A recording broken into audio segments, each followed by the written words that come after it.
Hello. Today on my in my class that I have this morning, which is supposed to be a lighting lab. Um I smacked. I'm sorry. I can also tell that I'm breaking up, so I'm just gonna okay. Okay, it looks like it's back. Maybe. I'm weirded out now. Okay, I'm back. Um I have a class where he was like, "Let's do check-in," and then we checked in for like an hour. It was almost unbearable.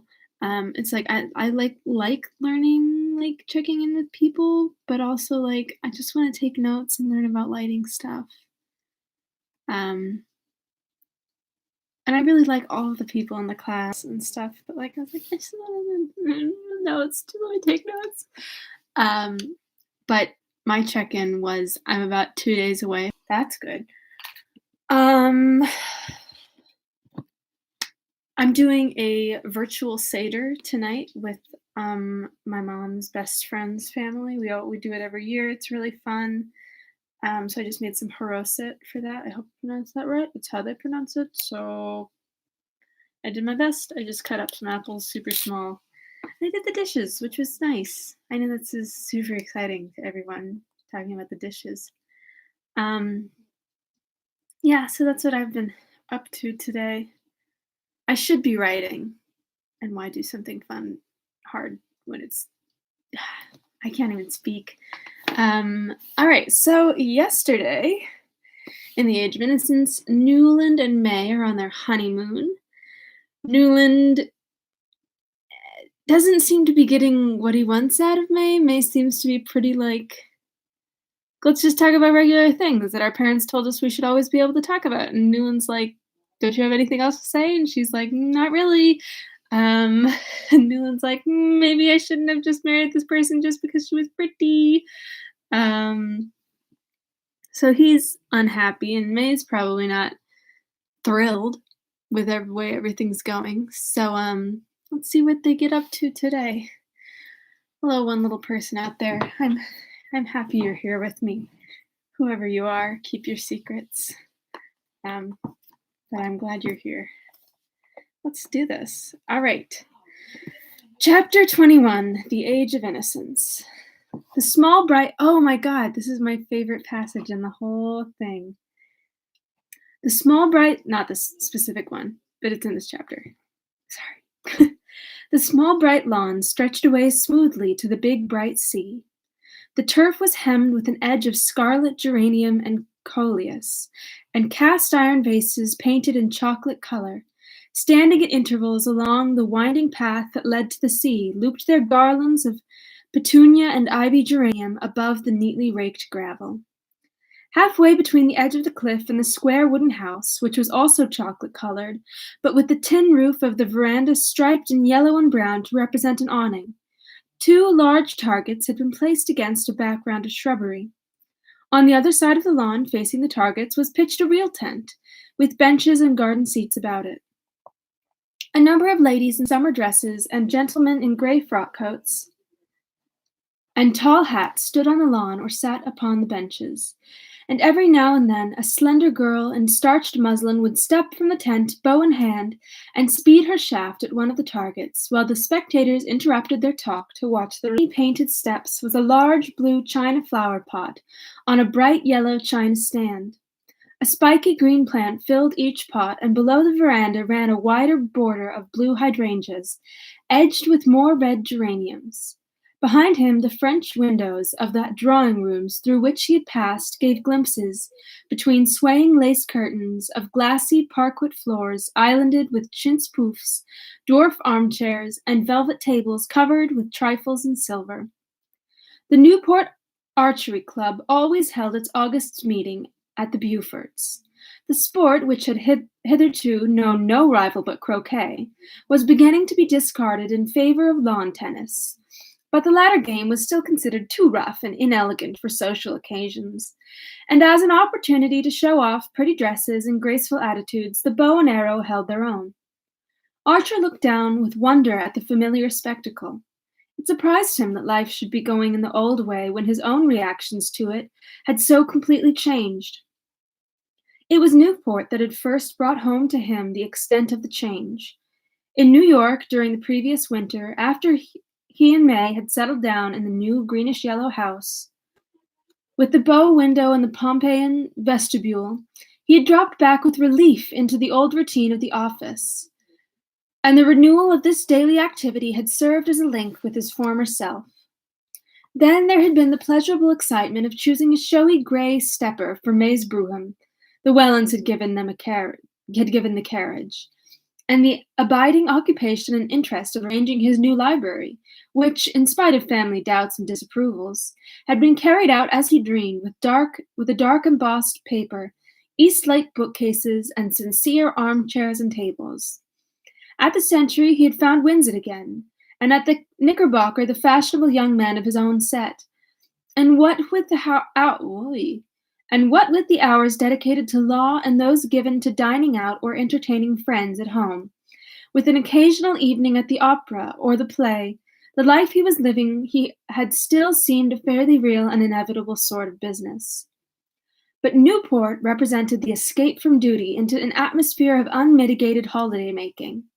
Archer had tried to persuade May to spend the summer on a remote island off the coast of Maine, called, appropriately enough, Mount Desert, where a few hardy Bostonians and Philadelphians were camping in native cottages, and whence came reports of enchanting scenery and wild, almost trapper-like existence amid woods and waters.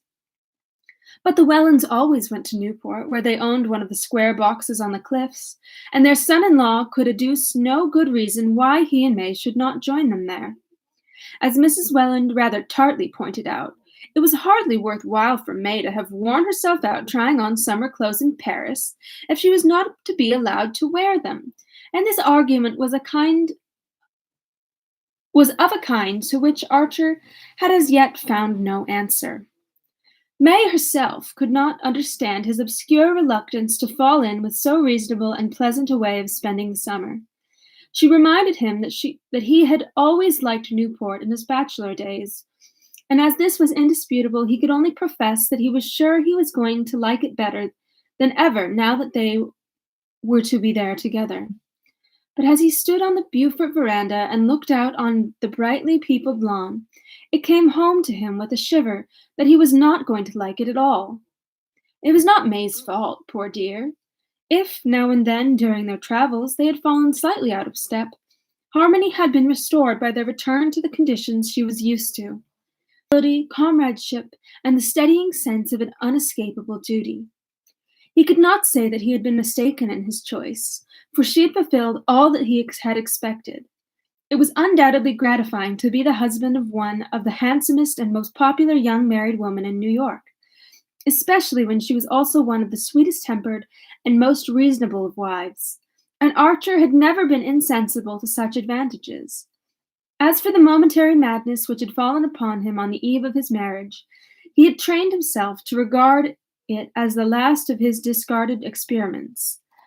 The idea that he could ever, in his senses, have dreamed of marrying the Countess Olenska had become almost unthinkable, and she remained in his memory simply as the most plaintive and poignant of a line of ghosts. I love it when she uses ghosts.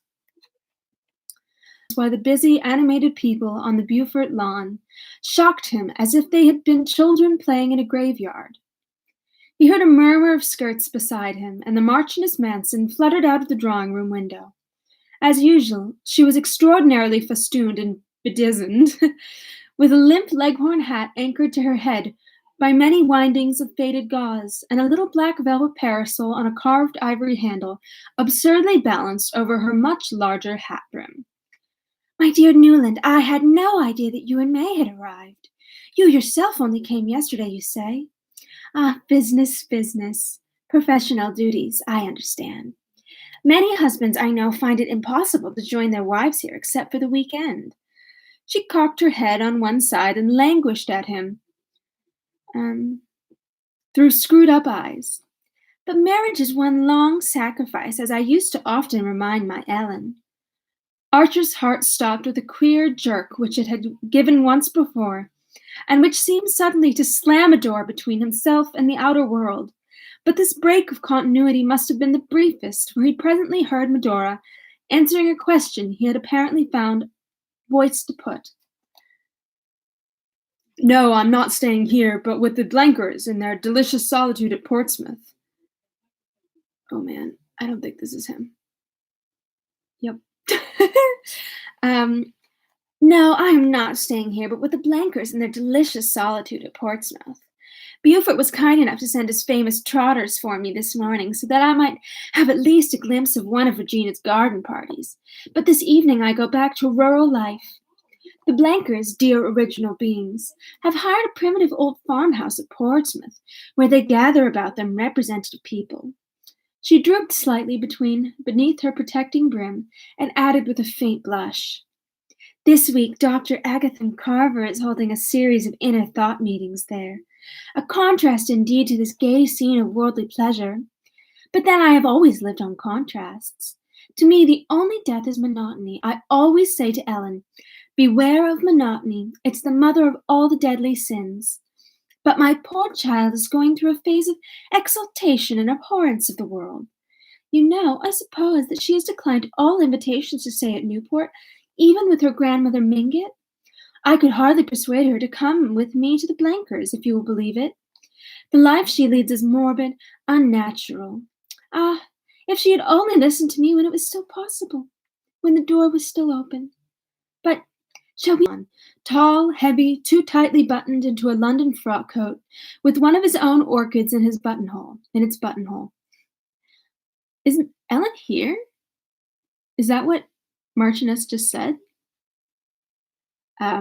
Archer, who had not seen him for 2 or 3 months, was struck by the change in his appearance. In the hot summer light his floridness seemed heavy and bloated, and but for his erect, square-shouldered walk, he would have looked like an overfed and overdressed man. There were all sorts of rumors afloat about Beaufort. In the spring he had gone off on a long cruise to the West Indies in his new steam yacht, and it was reported that, at various points where he had touched, a lady resembling Miss Fanny Ring had been seen in his company.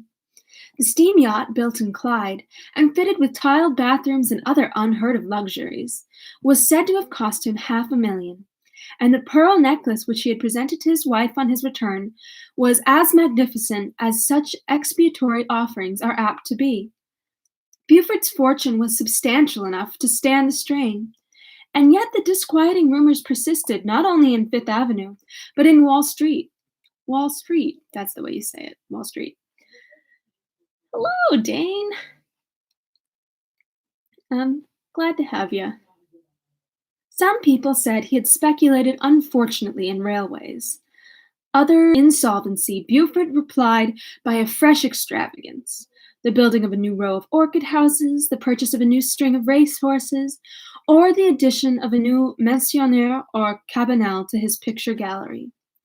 He advanced toward the Marchioness and Newland with his usual half-sneering smile. He shook hands with Archer, and then, turning back with them, placed himself on Mrs. Manson's other side, and said in a low voice a few words which their companion did not catch. The Marchioness replied by one of her queer foreign jerks, and a "Que voulez-vous?"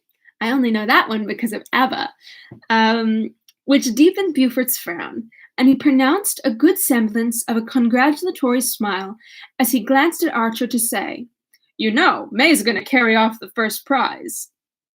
"Ah, then it remains in the family," Medora rippled, and at that moment they reached the tent bending. May Welland was just coming out of the tent. In her white dress with a pale green ribbon about the waist and a wreath of ivy on her hat, she had the same Diana-like aloofness as when she had entered the Beaufort ballroom on the night of her engagement. In the interval, not a thought seemed to have passed behind her eyes or a feeling through her heart. He's so rude. Damn, where'd she go? And though her husband knew that she had the capacity for both, he marveled afresh at the way in which experiences dropped away from her. She had her bow and arrow in her hand, and placing herself on the chalk mark traced on the turf, she lifted the bow. On the chalk mark traced on the turf, she lifted the bow to her shoulder and took aim. The attitude was so full of classic grace that a murmur of appreciation followed her appearance, and Archer felt the glow of proprietorship that so often cheated him into momentary well-being. Her rivals, Dagonets and Mingotts, stood behind her in a lovely, anxious group, brown heads and golden bent above the scores, and pale muslin and flower-wreathed hats mingled in a tender rainbow. All were young and pretty, and bathed in summer bloom, but not one had the nymph-like ease of his wife, when, with tense muscles and happy frown, she bent her soul upon some feat of strength. Gad! Archer heard Lawrence Leffert say. Not one of the lot holds the bow she does, and Beaufort retorted, Yes, but that's the only kind of target she'll ever hit. Archer felt irrationally angry, as do I. His host's contemptuous tribute to May's. Thank you, Dane. I see you. To May's niceness was just what a husband should have wished to hear said of his wife. The fact that a coarse-minded man found her lacking in attraction was simply another proof of her quality, yet the words sent a faint shiver through his heart. What if niceness carried to that supreme degree were only a negation, the curtain dropped before an emptiness? As he looked at May, returning to know what the hell he's talking about. Like, why Archer? Why would that? And then I'm like, oh, I'm dumb as hell. Me and May. May's got nothing on me. She's an Archer. Ha ha ha. And I've totally lost where I was. Flushed and calm from her final bullseye, he had the feeling that he had never yet lifted that curtain. He was jealous of her triumphs because she managed to give the feeling that she would have been just as serene if she had missed them. But when her eyes met her husband's, her face glowed with the pleasure she saw in his. Mrs. Welland's basket-work pony carriage was waiting for them, and they drove off among the dispersing carriages, May handling the reins and Archer sitting at her sides. The afternoon sunlight still lingered upon the bright lawns and shrubberies, and up and down Bellevue Avenue rolled a double line of victorias, dog-carts, landaus, and vis-a-vis, carrying well-dressed ladies and gentlemen away from the Beaufort garden party, or homeward from their daily afternoon turn along the Ocean Drive. Shall we go see Granny? May suddenly proposed. I should like to tell her myself that I've won the prize. There's lots of time before dinner. Archer acquiesced, and she turned the ponies toward Edith sure does love to do me dirty. Narragansett Avenue, crossed Spring Street, and drove out toward the rocky moorland beyond. In this unfashionable region, Catherine the Great, always indifferent to precedent and thrifty of purse, had built herself in her youth a many-peaked and cross-beamed cottage-orne on a bit of cheap land that overlooking the bay. Here, in a thicket of stunted oaks, her verandas spread themselves above the island-dotted waters. A winding drive led up between iron stags and blue glass balls embedded in mounds of geraniums to a front door of highly varnished walnut under a striped veranda roof. And behind it ran a narrow hall with black and yellow star-patterned parquet floor, upon which opened 4 small square rooms with heavy flock papers under ceilings on which an Italian house painter had lavished all the divinities of Olympus. What a long description. One of these rooms had been turned into a bedroom by Mrs. Mingott when the burden of flesh descended on her, and in the adjoining one she spent her days enthroned in a large armchair. Since she had been the means of his marriage, Archer the cordiality which a service rendered excites toward the person served. She was persuaded that irresponsible passion was the cause of his impatience, and being an ardent admirer of impulsiveness, when it did not lead to the spending of money, she always received him with a genial twinkle of complicity, and a play of allusion to which May seemed fortunately impervious. She examined and appraised with much interest the diamond-tipped arrow which had been pinned on May's bosom at the conclusion of the match, remarking that in her day a filigree brooch? I want to say brooch, but I don't think it's a brooch. A filigree brooch, damn it, would have been thought enough, and that there was no denying that Beaufort did things handsomely. "Quite an heirloom, in fact, my dear," the old lady chuckled. "You must leave it in fee to your eldest. Ain't there going to be any daughters? Only boys, eh? Good gracious, look at her blushing again, all over her blushes. What, can't I say that either? Mercy me, when my children beg me to have all those gods and goddesses painted out overhead, I always say I'm too thankful to have. Tell me about the party, please, my dears, for I shall never get a straight word about it out of that silly Medora." The ancestress continued, and as May exclaimed, "Cousin Medora? But I thought she was going back to Portsmouth." She answered placidly, "So she is. But she's got to come here first to pick up Ellen."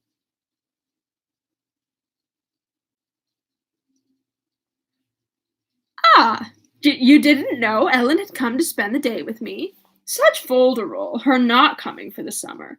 But I gave up arguing with young people about 50 years ago. Ellen? Ellen!" she cried in her shrill old voice, trying to bend forward far enough to catch a glimpse of the lawn beyond the veranda. There was no answer, and Mrs. Mingott rapped impatiently with her stick on the shiny floor. Ugh. I don't know if that word is appropriate, and I'm not sure. I'll just say a maidservant. It's not a super bad word. I just don't know. A maidservant in a bright turban, replying to the summons, informed her mistress that she had seen Miss Ellen going down the path to the shore, and Mrs. Mingott turned to Archer. "Run down and fetch her like a good grandson. This pretty lady will describe the party to me," she said, and Archer stood up as if in a dream. He had heard the Countess Olenska's name pronounced often enough during the year and a half since they had last met, and it was even familiar with the main incidents of her life in the interval. He knew that she had spent the previous summer at Newport, where she had appeared to have gone a great deal into society, but that in the autumn she had suddenly sublet the perfect house which Beaufort had been at such pains to find her, and decided to establish herself in Washington. There, during the winter, he had heard of her, as one always heard of pretty women in Washington, as shining in the brilliant diplomatic society that was supposed to make up for the social shortcomings of the administration. He had listened to these accounts and to various contradictory reports on her appearance, her conversation, her point of view, and her choice of friends, with the detachment of which one listens to reminiscence of some one long since dead. Not till Medora suddenly spoke her name at the archery match had Ellen Olenska become a living presence to him again. The Marchioness's foolish lisp had called up a vision of the little firelit drawing-room and the sound of the carriage wheels returning down the deserted street. He thought of a story he had read of some peasant children in Tuscany lighting a bunch of straw in a wayside cavern and revealing old silent images in their painted tomb. She's got him thinking about cave paintings. The way to the shore descended from the bank. I just have to warn you, the next page contains, I think, my favorite passage in the book. So keep a lookout. We're on our way, folks. The way to the shore descended from a bank on which the house was perched to a walk above the water planted with weeping willows. Through their veil, Archer caught the glint of the lime rock, with its whitewashed turret and the tiny house in which the heroic lighthouse keeper, Ida Lewis, was living her last venerable years. Beyond it lay the flat reaches and ugly government chimneys of Goat Island, the bay spreading northward in a shimmer of gold to Prudence Island, with its low growth of oaks, and the shores of Connecticut. Either she doesn't know how to spell Connecticut, or it's a new place, faint in the sunset haze. From the willow walk projected a slight wooden pier, and it stopped at the sight, as if he had waked from a sleep. The vision of the past was a dream, and the reality was what awaited him in the house on the bank overhead was Mrs. Welland's pony carriage circling around and around the oval at the door, Was May sitting under the shameless Olympians and glowing with secret hopes? Was the Welland villa at the far end of Bellevue Avenue, and Mr. Welland already dressed for dinner and pacing the drawing-room floor, watch in hand with dyspeptic impatience, for it was one of the houses in which one always knew exactly what was happening at a given hour. What am I, a son-in-law? Archer thought. The figure at the end of the pier had not moved. For a long moment the young man stood halfway down the banks, gazing at the bay furrowed with its coming and going of sailboats, yacht launches, fishing craft, and the trailing black coal barges, hauled by noisy tugs. The lady in the summer house seemed to be held by the same sight, sail of a catboat, as it beat out through the channel between the lime rock and the shore. Archer, as he waited, remembered the scene in the Chagrin, and Montague lifting Adadiah's ribbon to his lips without her knowing that he was in the room. She doesn't know. She hasn't guessed. Shouldn't I know if she came up behind me, I wonder? He mused. And suddenly he said to himself, if she doesn't turn before that sail crosses the Lime Rock light, I'll go back. The boat was gliding out on the receding tide. It slid before the Lime Rock, blotted out Ida Lewis's little house, and passed across the turret in which the light was hung. Archer waited till a wide space of water sparkled between the last reef of the island and the stern of the boat. But still the figure in the summer house did not move. He turned and walked. Ellen, I should have liked to see her again, May said as they drove home through the dusk. But perhaps she wouldn't have cared. She seemed so changed. Changed? Echoed her husband in a colorless voice, his eyes fixed on the pony's twitching ears. Now my mascara is getting in my eye. So indifferent to her friends, I mean. Giving up New York and her house and spending her time with such queer people. Fancy how hideously uncomfortable she must be at the Blankers. She says she does it to keep Cousin Medora out of mischief, to prevent her marrying dreadful people. But I sometimes think we've always bored her. Archer made no answer, and she continued with a tinge of hardness that he had never felt before, noticed in her frank, fresh voice. After all, I wonder if she wouldn't be happier with her husband. He burst into a laugh. Sanctus simplicitas, he exclaimed. And as she turned a puzzled frown on him, he added, I don't think I've ever heard you say a cruel thing before. Cruel? Well, watching the contortions of the damned is supposed to be a favorite sport of the angels, but I believe even they don't think people happier in hell. It's a pity she ever married abroad, then, said May, in the placid tone in which her mother met Mr. Welland's vagaries, and Archer felt himself gently relegated to the category of unreasonable husbands. They drove down Bellevue Avenue and turned in between the chamfered wooden gateposts surmounted by cast-iron lamps, which marked the approach to the Welland villa. Lights were already shining through its windows, and Archer, as the carriage stopped, caught a glimpse of his father-in-law, exactly as he had pictured him, pacing the drawing-room, watch in hand, and wearing the pained expression that he had long since found to be much more efficacious than anger. The young man, as he followed his wife into the hall, was conscious of a curious reversal of mood. There was something about the luxury of the Welland house and the density of the Welland atmosphere so charged with minute observances and exactions that always stole into his system like a narcotic. The heavy carpets, the watchful servants, the perpetually reminding tick of disciplined clocks, the perpetually renewed stack of cards and invitations on the hall table to lead in it, that had become unreal and irrelevant, and the brief scene on the shore, when he had stood irresolute halfway down the bank, was as close to him as the blood in his veins. All night he lay awake in the big chintz bedroom at May's side, watching the moonlight slant across the carpet, and thinking of Ellen Olenska driving home across the gleaming beaches on Buford's trotters. That's the end of the chapter. I think I'm a glutton for punishment, so I think I'm going to go back and read that bit aloud again just to Fuck me up. It's fine, I'm good. Okay, I just wanna read it again, you know? You know? It won't be long. The figure at the end of the pier had not moved. For a long moment the young man stood halfway down the bank, gazing at the bay furrowed with the comings and going of sailboats, yacht launches, and fishing craft and the trailing black coal barges hauled by noisy tugs.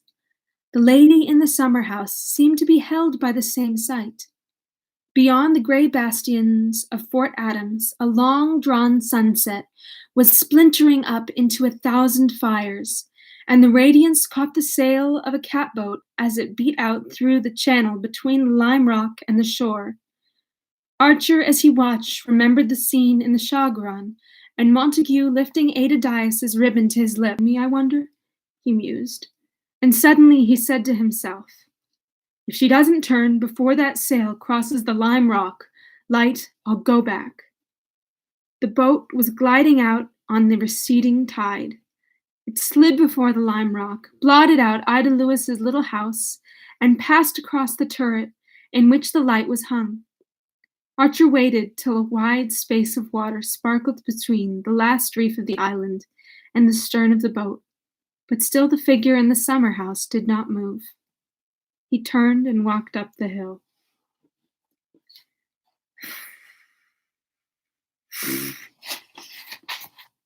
That's a killer. I think it's so sad because, like, I personally in my life have put a lot of, like thanks, Dane. Um, I've put a lot of, like, romantic things up to chance and done that thing so many times, like, if they do this, it's on, like, it's real.